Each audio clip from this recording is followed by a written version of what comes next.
Good afternoon. Welcome back. Bishop Wcela and I are here in our living room just to give a little chat. Today again, Wednesday, April 29th.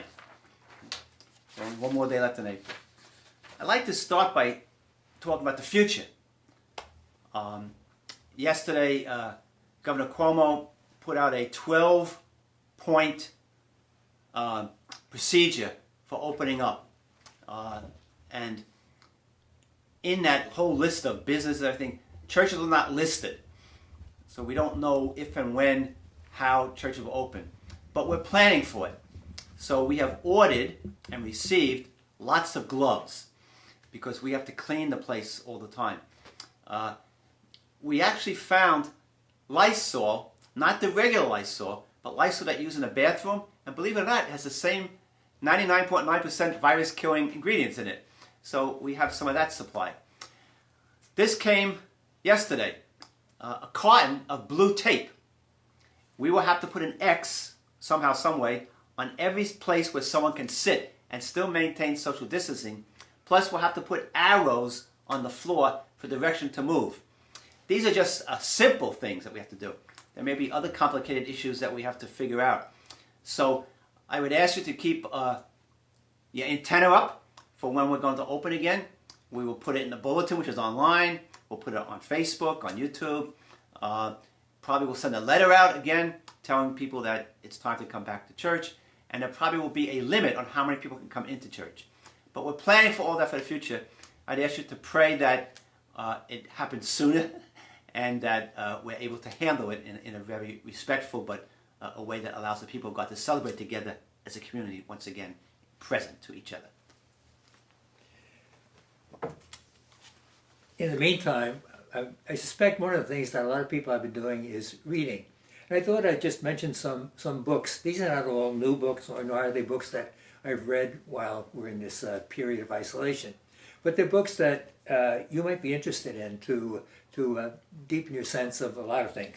The first one is one of the best known and influential Catholic writers today is a Jesuit named James Martin. And he's written a number of books. And one is called Between Heaven and Mirth, Why Joy, Humor, and Laughter are at the Heart of the Spiritual Life. And the book is just about that. It's filled with funny stories, with interesting things. And it says, basically what it's saying is that holy people are not sourpusses, but that they enjoy life. There are a lot of funny things in life. There are joys that you can, humor that you can see. And even in a time like this, where it may be difficult to think of anything light or humorous, that one of the ways of surviving is to believe in things that are light.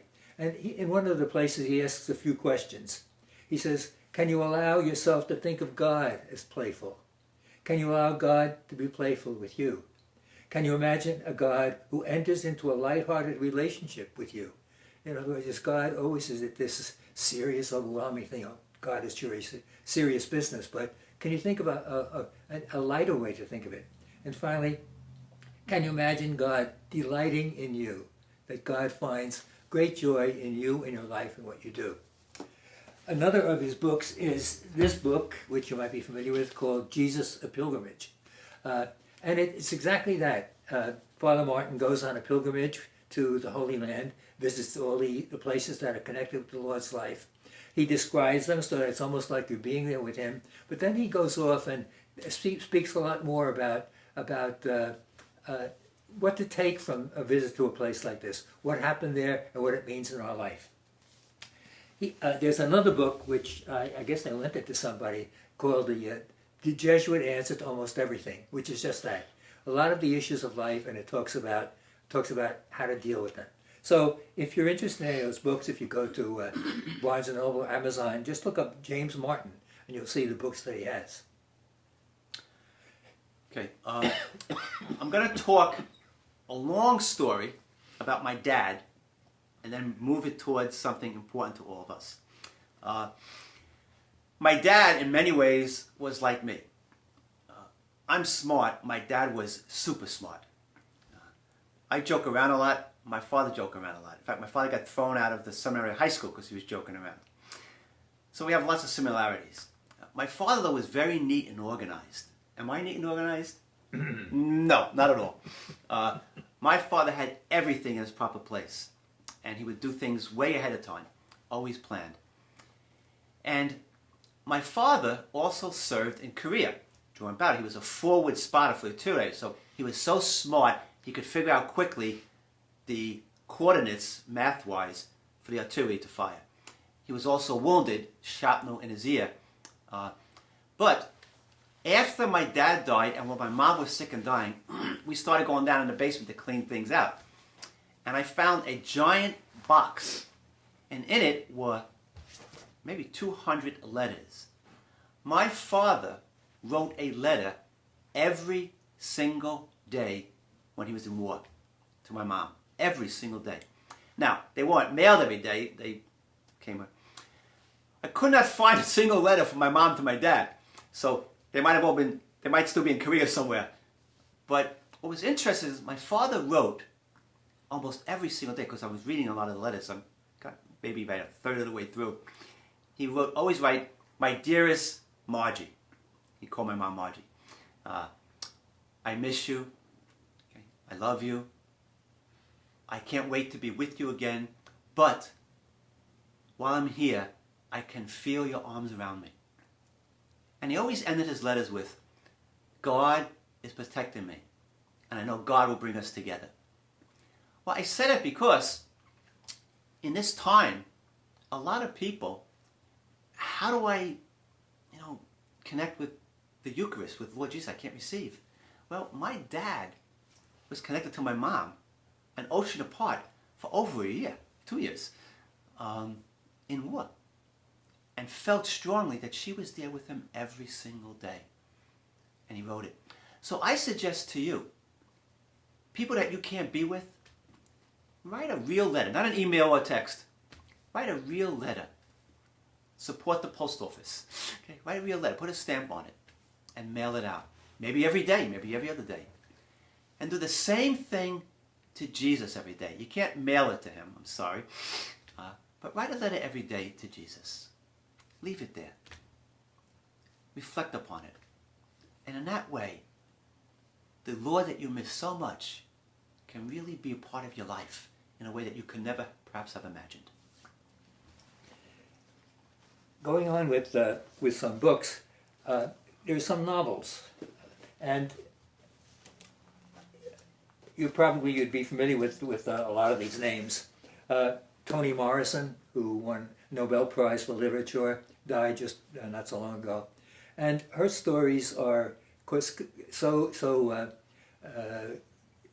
she sees them through the filter of being a black woman and out of the results of slavery in her life. But the pictures that she draws of life, of the people that she's writing about, beautiful and tremendous insight into their lives, how their lives have been touched by what they've been through, and how they continue to move on. So there are a lot of her books, but here's one is Home, and the other is Beloved. Another writer that you're probably familiar with is Alice McDermott. Toni Morrison was Catholic, and so was Alice McDermott. And Alice McDermott, she takes slices of life. A number of her stories, most of her stories, come from growing up in Brooklyn, being a Catholic, living in the neighborhood, one of the neighborhoods, and the slice of life from there, and reflecting on it and what it meant, and describing it, all the, in what seems like ordinary lives, all the things that people were going through and experiencing. And I just have a few of her books. Here's Alice McDermott, The Ninth Hour, Someone, and That Night. And the final book I have is by a man I discovered fairly recently, a man named Brian Doyle. I came across one of his essays in a magazine one time, just by accident.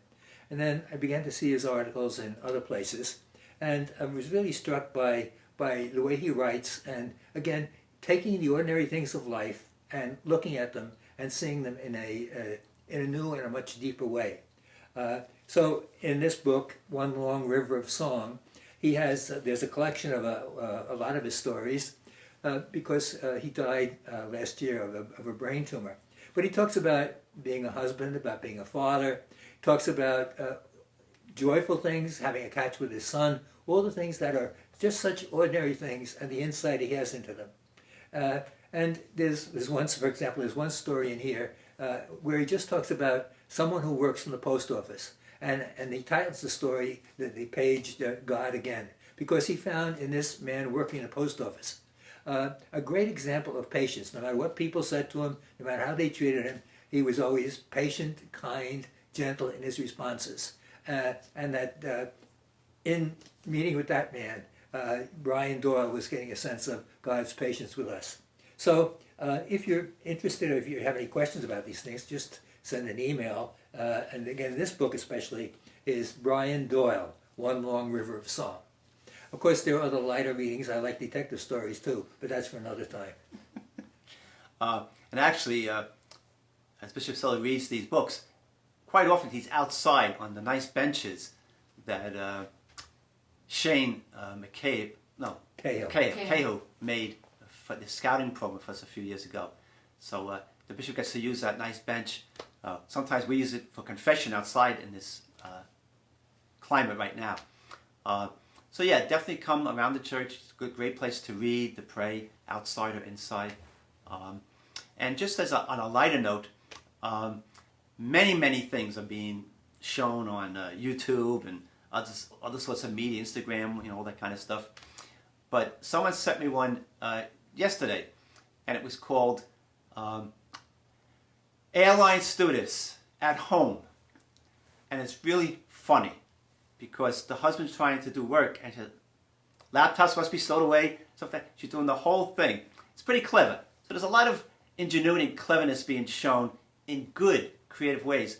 I'm hoping that when this is all over, some of this great creativity might continue because people need to recognize that they have to take time. You can't be running on the mill all the time. Only when you take time to reflect with leisure can you really have your creative juices flowing. So we hope that happens with all of you in the future. Adios. God bless. Okay.